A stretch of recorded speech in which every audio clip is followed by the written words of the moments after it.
Maktab o'quvchisi bolalarga bolta bilan hujum qildi. Rossiyada general otib ketildi. Tramp jannatga borishni istashini aytdi. Rossiyani muzokaralarda qatnashishga nima majbur qildi? Rossiya elchixonasi O'zbekistonni yangi migratsiya siyosati haqida xabardor qildi. AQShning dunyodagi ustun mavqega ega davlat sifatidagi imkoniyatlari tugadi. Bir yil ichida 200 ga yaqin o'zbekistonlik Rossiyadan boshpana so'radi. Endi esa batafsil. Sankt-Peterburg, Moskva va Moskva oblasidagi hamyurtlarimizga 10 yillik stajga ega ishonchli dokument xizmatlarini tavsiya qilamiz. Registratsiya va uni продление qilish, трудовой договор, уведомление, INN, SNILS, проверка запret xizmatlari mavjud. Muhim eslatma: Amina ilovasi to'liq ishlamaganligi sababli registratsiya qilmaganlar ushbu xizmatdan foydalaning. Ma'lumot uchun ekrandagi raqamlarga yoki WhatsAppdan murojaat qiling. Rossiyani muzokaralarda qatnashishga nima majbur qildi? Rosneft va Lukoilga qarshi sanksiyalar Rossiyani muzokaralarda qatnashishga majbur qildi, dedi AQSh moliya vaziri o'z chiqishida. Scott Bessentning so'zlariga ko'ra, prezident Donald Trump tomonidan Rosneft va Lukoilga kiritilgan sanksiyalar eng asosiy yutuq bo'lib, boshqa barcha choralarni ortda qoldirgan. Mazkur sanksiyalar tufayli Rossiya muzokaralar stoliga kelishga majbur bo'lgan. AQSh moliya vaziri shuningdek, Rossiyaga qarshi yangi sanksiyalarning joriy etilishi Ukraina bo'yicha muzokaralarning qay yo'sinda borishiga bog'liqligini qo'shimcha qildi. Tramp jannatga borishni istashini aytdi. AQSh prezidenti Donald Trump o'zini ideal nomzod deb hisoblamasa-da, jannatga borishga umid qilayotganini bildirgan. U bu haqda Vashingtonda bo'lib o'tgan Milliy ibodat nonushtasida so'zlab o'tdi. Nutq Oq uyning YouTube kanali orqali jonli efirda namoyish etildi. Aslida men jannatga ketayotgan bo'lishim mumkin deb o'ylayman. Men ideal nomzod emasman, ammo ideal odamlar uchun juda ko'p yaxshilik qilganman, deb hazil qildi Tramp. Shuningdek, u ommaviy axborot vositalarini uning jannat haqidagi avvalgi hazilini noto'g'ri talqin qilgani uchun tanqid qildi. Prezidentning aytishicha, u hazil qilmoqchi bo'lgan, ammo jurnalistlar buni hayot ma'nosi haqidagi jiddiy mulohaza sifatida ko'rsatgan. Tramp jurnalistlar bilan kinoyali munosabatda bo'lish ehtiyotkorlikni talab qilishini ham ta'kidladi. Rossiyada general otib ketildi. 6-fevral kuni Rossiya poytaxti Moskvada general-leytenant Vladimir Alekseyevga suiqasd uyushtirildi. Bu haqda RIA Novosti xabar qilgan.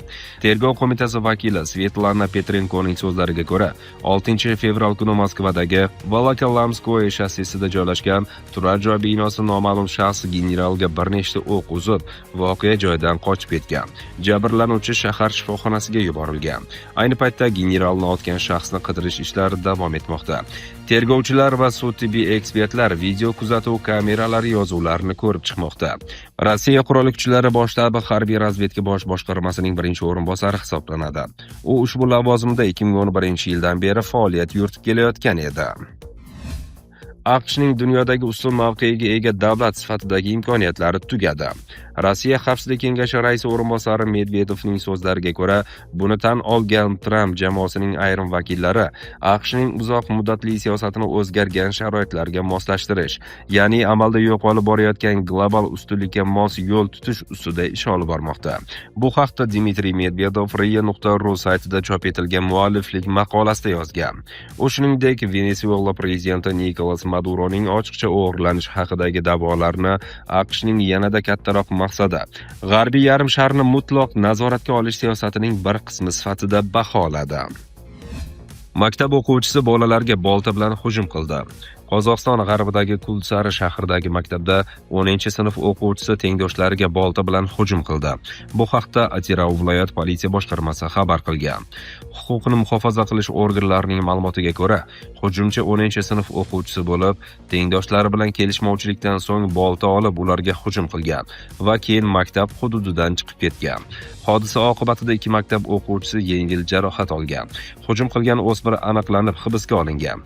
Hodisaning barcha ishtirokchilari va ularning ota-onalari politsiya bo'limiga olib ketilgan. Huquqni muhofaza qilish organlari bezorilik moddasi bo'yicha jinoiy ish qo'zg'atgan. Bolalarga hujum qilgan o'rta maktab o'quvchisi politsiya reyestriga kiritilib, vaqtinchalik saqlash hibsxonasiga joylashtirilgan. Hodisa to'g'risidagi hisobot voyaga yetmaganlar ishlari bo'yicha komissiyaga yuborilgan. Politsiya departamenti ota-onalarga nisbatan majburiyatlarini lozim darajada bajarmaganliklari uchun ma'muriy ish qo'zg'atilganini ham bildirib o'tgan. Bir yil ichida 200 ga yaqin o'zbekistonlik Rossiyadan boshpana so'radi. 2025-yilda O'zbekistonning 176 nafar fuqarosi Rossiyadan boshpana so'radi. Bu haqda TASS nashri xabar qilgan. Ma'lumotlarga ko'ra, 2025-yilning 12 oy davomida 3332 nafar Ukraina fuqarosi Rossiyada ularga boshpana berish to'g'risida ariza topshirgan. Bu ko'rsatkich 2024-yilga nisbatan 390 kishiga kam bo'lib, o'sha yili Rossiyada boshpana so'rab 3722 nafar kishi murojaat qilgandi. 2023-yilda esa 5580 nafardan ortiq Ukraina fuqarosi Rossiyadan boshpana so'ragan. So'nggi yillarda ukrainaliklar Rossiyada eng ko'p boshpana so'rab murojaat qilayotgan xorijiy fuqarolar bo'lgan. 2025-yilda boshpana so'rash bo'yicha 2-o'rinda Suriya fuqarolari qayd etilgan, 3196 nafar. 3-o'rinda Afg'oniston fuqarolari 281 nafar. Shuningdek, kuchli beshlikka O'zbekiston va Germaniya fuqarolari ham kirgan. Unga ko'ra O'zbekistondan 176 va Germaniyadan 129 nafar murojaatchi qayd etilgan. Umuman olganda 2025-yilda Rossiyada vaqtinchalik boshpana berish to'g'risida 8220 nafar xorijiy fuqaro ariza topshirgan. Bu ko'rsatkich 2024-yilga nisbatan 1341 kishiga ko'p. Rossiyada bunday maqom shaxsga mamlakat hududida qonuniy yashash huquqini beradi.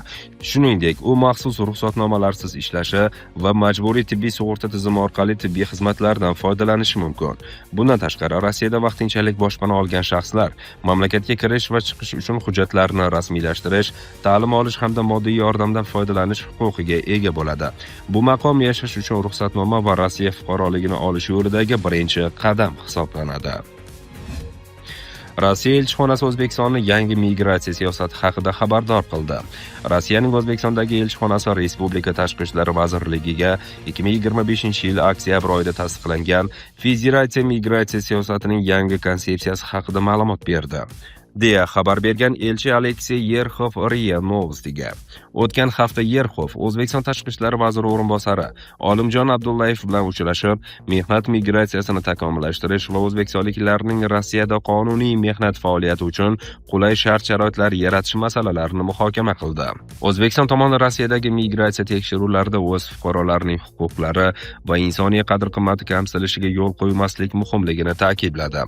O'z navbatida biz o'zbekistonlik hamkasblarimizga Rossiya prezidenti tomonidan tasdiqlangan migratsiya siyosatimizning yangi konsepsiyasi, uning asosiy qoidalari va talablari haqida so'zlab berdik, dedi Yerxov bo'lib o'tgan uchrashuv tafsilotlari haqida gapirar ekan.